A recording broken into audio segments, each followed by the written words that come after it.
feel like I got to play mom role over here. Jeff's texting on his phone like my unruly teenager over there. Tisk, tisk. I'm trying to keep up with the draw. Yes, and that is really what we're talking a lot about, especially at the start of the show today, because the World Cup qualifying playoff draws literally just wrapped up moments ago. So let's start with the Inter-Confederation playoffs and take a look at how things shook out over there. And keep in mind, these matches will be played in Guadalajara and in Monterrey. But the pathway one, you have New Caledonia taking on Jamaica. The winner of that match will play against DR Congo for a chance at a spot in the World Cup. Pathway two, you've got Bolivia and Suriname facing off, and the winner of that matchup will take on Iraq for a chance to play in the 2026 FIFA World Cup. Okay, Troy, we got to come to you on Jamaica here. How are you feeling about what they drew this morning? I don't know. Historically, I should say very happy. It should be like, this is an easy game. We should win. We should go through. The turmoil that the Jamaican national team is in at the moment, very nervous, very unsure about who the manager's going to be, what type of team we're going to be able to field. Yeah, so it's a nervous one. It should be a comfortable one, but it's not at this moment in time. There's not an element, though, Troy, that there's a lot of time before this game.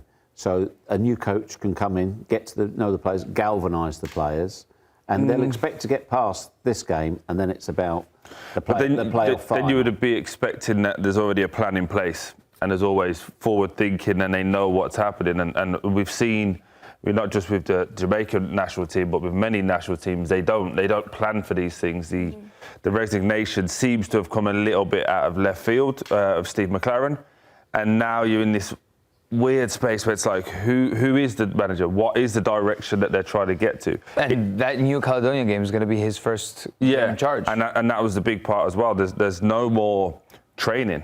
You're learning on the job. So, yeah, tough one. They need to get it fixed and organised very, very quickly. But, it should be a game we should win. But when things like this happen, where you have your manager depart under whatever circumstances, these we still aren't fully sure on with McClaren leaving, what does that do to the locker room? And this is a chance, though. The players still have so much to play for. Is this coming down to, like, you need one or two leaders to really step up and lead the group? How would you manage this situation? Oh, it's really difficult. But, again, when you're talking about the Jamaican national team, there's been different moments. So there's been a previous manager was like only homegrown players, only players that were from the island and represent it. They're the only ones who are allowed to play.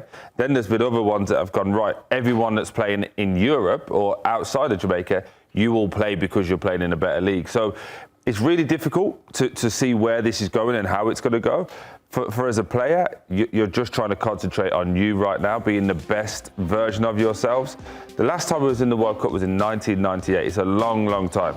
So we have to get to a point now where it's like just qualify and figure it out. But also then, again, probably a bit of an oxymoron here, but you qualify with anybody and then you've got a few months until the World Cup starts. So you don't want to go there just to take part. You want to be able to compete and you don't want to get embarrassed on the world stage. Is it, from a player's point of view, do you want somebody to, it's a one-stroke, hopefully two-game job, isn't it? So from a player's point of view, as you say, you're not going to have time to get to know the players, you're not going to have time to train with them. What or who is the ideal type of coach to come in and take charge of these two games? Because we don't know. Yeah. The players might not have liked McClaren, they might not have liked his training. I don't know. I genuinely don't know. But from your experience, who or what is the ideal candidate? Somebody who's been in and around the setup, knows the players, has basically seen the game. Not a foreigner. You need somebody that gets in there, gets the job done, and goes to the World Cup, contract extended, business, right? The problem is, who is that? That's the difficult part. I would imagine it's someone who understands the setup because from what we know, the Jamaican Federation is not simple and straightforward as a European federation. I think if a foreigner walks in to the Jamaican national team, they'll think it's a house on fire, right? And from all of the reports and everything, it is, right? But someone needs to be able to manage that. All of the players, like this, they've been using the diaspora to their advantage for several cycles now, especially Heimir Hallgrimsson, who's now the Ireland manager. He did it as well, and he was a foreign manager. They started, and it feels like under him, They had the squads with the most quality when Mikel Antonio was still fit, when Bobby de Cordova-Reid was at his highest peak, Shamar Nicholson was still getting involved. They had a very, like Ethan Pinnock in the back, they had a very strong core. A lot of the guys that are still here now. Sorry to interrupt you, but it's not about the players. We have the quality of the players. We have the pool of players to choose from. Obviously, certain players choose to play for England and so on and so forth. For me, it's who's going to grab this team by the scruff of the neck as a manager, as a coach, and go forward. They've had Whitmore. Are we calling Whitmore again? It's going to be like the fifth time he's come in. So it's like must be the betting favorite. Every time we go back to the same thing and expect something different to change, it's insanity to me personally. That is the definition of insanity: doing the same thing over and over and expecting a different result. Well, let's shift our focus to the other pathway 2, and the first matchup for a chance to play Iraq and clinch a spot in the World Cup, Nico, is Bolivia and Suriname. Who do you think is the team that you're expecting to get out of that, and do you think the winner of that gets through to the World Cup? It's a proper South American matchup between Bolivia and Suriname, although they play in 2 different confederations. I'm not too sure. I think Iraq has a fighting spirit that is different. The way that they went toe-to-toe with UAE and fought for every ball, maybe it's a cultural thing, but Iraq has something different, and they've competed in international tournaments that has allowed them to get to this level where they just need one game. I don't know what to expect from Bolivia. Bolivia in El Alto, that's 13,615 feet in altitude, is unbeatable. Unbeatable. 5 wins, 2 draws, 2 losses at home. You take them away from El Alto, they have 1 win in their 9 World Cup qualifying games. That's awful. That's very poor. And I'm looking at the cities where they could potentially play.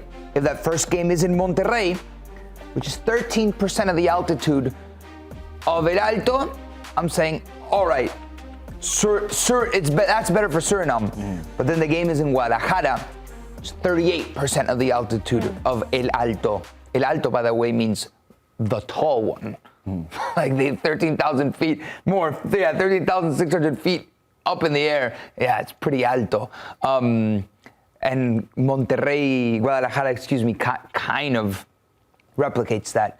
I know that teams have you guys been to like Mexico City or Guadalajara? As you sound that, first of all, I thought we'd transition to the weather report.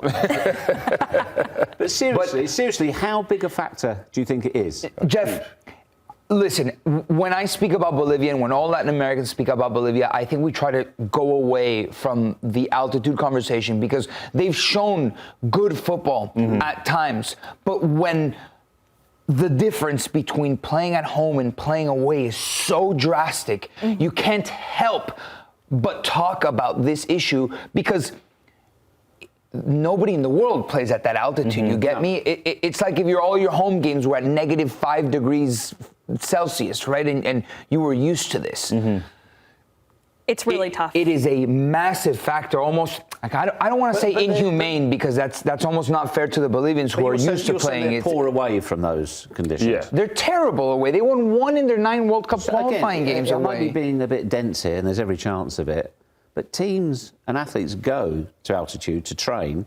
So then when they're in normal conditions. But you only do that in small doses.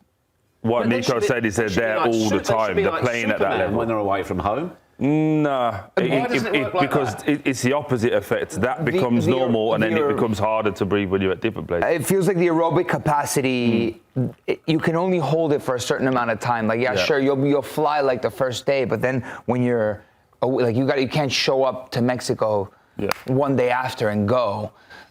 So I'm not sure. It's difficult to adjust. You have to acclimatize to the altitude, and then once you're back on the altitude, it's almost even playing ground. I will say I've covered a lot of players who've had to play in altitude. In some cases, some of them say it's better to get there without a lot of time so that you don't even have to. So we understand. This is, yes. Like Denver? Yes. Denver, which is like in the United States, that's like our standard of altitude. The mile-high city, 1,582 feet. 13. 13,615 feet. Denver's underwater compared to Bolivia. Yeah, it's like not even comparable. So it's going to be interesting to see how the teams try to adjust to that. Well, let's talk about the highest seeded teams, DR Congo and Iraq, focusing on DR Congo first. I mean, who do you think, when they're looking at that matchup between New Caledonia and Jamaica, who are they hoping to see for a shot at playing in the World Cup, Geoff? Lahoud has sold DR Congo for me. So what you were saying about the Jamaican Federation, DR Congo would appear to be the polar opposite. They're organised. They have a plan. They have a long-term vision. They've widened their net of players that they can get. I said right from the start, my pick is DR Congo. Do you think they have a more favourable path than Iraq do on the other side, Troy? Yeah, I think that's a fair assessment. I think as well the route that they've taken, obviously beating Nigeria as well en route to get into this point, I think they'll have loads of confidence. Again, to Geoff's point, they are structured, organised, they know where they're going. I think for everybody else, Jamaica and New Caledonia, you'll be nervous playing this team. And I think if you was asking me right now, I think Congo are favourites. Without a shadow of a doubt, the best thing that could have happened to both Iraq and DRC actually is that Costa Rica didn't go and Panama went straight. Because if not, they wouldn't have had this just 90 minutes away from a World Cup. They would have had to have played the semi-final. And DRC are on the up with the performances at AFCON. The players that they have are Premier League quality players. They've played all throughout Europe. They have a captain that has been leading the team. You saw there Chancel Mbemba up top. It's Cedric Bakambu that has had this very longevous career, but in Europe at a high level. Mukau, young kid from Lille. They have a good core. And if I'm looking at New Caledonia, probably not going to go through, right? With all due respect. And then Jamaica, which is a national team in shambles right now. I'm licking my lips at the opportunity. I'm like, wow, we made it. We're top seeded team. We're 90 minutes away, boys. The shot to make the World Cup is more. I thought Nigeria would have been the final before this. Like that would have been a difficult. Is there an emotional wave then that they could essentially now start to think we're there? That's what they're going to have to guard against, right? Because everyone's going to make them favourites. You just spoke about it. The Nigeria game, they were so high. Do they now start to come to a point where they're coming down? Especially, I fancied DR Congo before the draw. I fancy them even more now. Well, I will just say, if Jamaica can get the right coach in to galvanize the group, give that proper motivation, and if they get a big win, that just carries them with a lot of momentum as, kind of that chip on their shoulder, the underdog. Okay, so interestingly, all three of you do have DR Congo going through, and understandably for all the points made. On the other side, in pathway 2, Nico and Geoff are riding with Bolivia, but Troy, you have a different pick to get through on that side. No, I went Bolivia. Oh, excuse me, Iraq. Sorry. I went Iraq. I got your So the other way around. Yes, these two guys have gone for Iraq. I've gone for Bolivia. Again, I think obviously the altitude will play in their favour. I just feel that if it's a one-off game with Iraq versus Bolivia, I just feel that South American drive, this opportunity is so big to go and play in a World Cup anyway is a huge competition, but also in South America and America, like it's there. It's right there for you and for your people, and I just feel that they're just going to have too much for Iraq. All right. Well, what would be really fun? We can get those altitude tents that you sleep in to prepare for altitude. Maybe we can try it out, and then we can come back with our thoughts, and I'm excited for Geoff. Thanks for watching this video from Morning Footy. For all news and insights regarding leagues around the world like EFL, Serie A, and all UEFA competitions, both men's and women's, don't forget to sign up for Paramount+.